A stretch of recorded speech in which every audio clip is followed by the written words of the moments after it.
Well, overnight tonight, partly to mostly cloudy skies, 75 degrees, southeast wind 5 to 10 miles an hour, a little bit muggy outside, nothing we can't handle. So that's pretty standard fare. 77 degrees by 8 a.m. Heading out the door, yeah, you'll feel it, but you'll just say to yourself, it's going to be another day. Another great day in the valley. Southeast wind and sunshine routine working together to make it pretty hot and a little bit on the humid side. So 94 degrees by afternoon.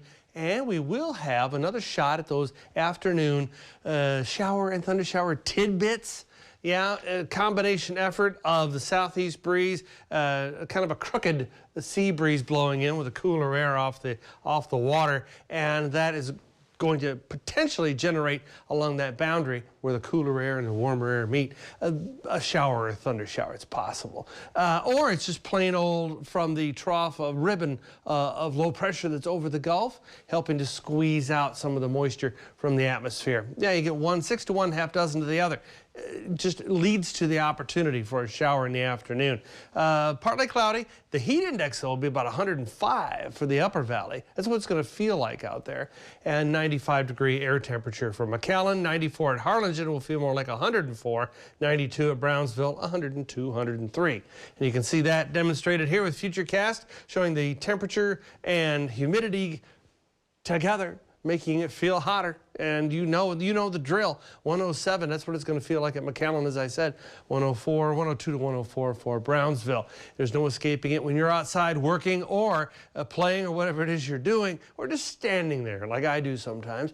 You're just going to have to drink lots of bottled water. Make sure you take your breaks as well, and make sure you've just done your checklist of what you need to do when it's so hot outside. We're in the high to dangerous zone there in the upper valley.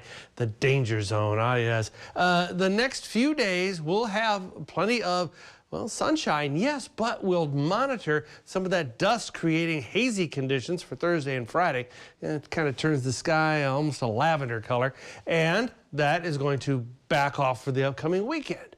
Now, the weekend forecast is hinting at the possibility of more afternoon showers coming back into play. I want to wait at least another 24, 48 hours to see how that's going to play out in the forecast before I set that in stone. But anyway, the weekend should still be great. Check the back seat, parents, in this upcoming stretch of hot weather. Stay hydrated.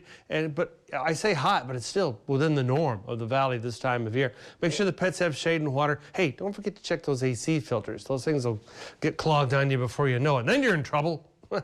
The Skeeter forecast shows that indeed all this week, because of last week's rain, we're going to stay on the hot side. 7-day forecast takes you right on through with the opportunity for a beautiful weekend, even if we do have an afternoon shower. That's a look at it from here.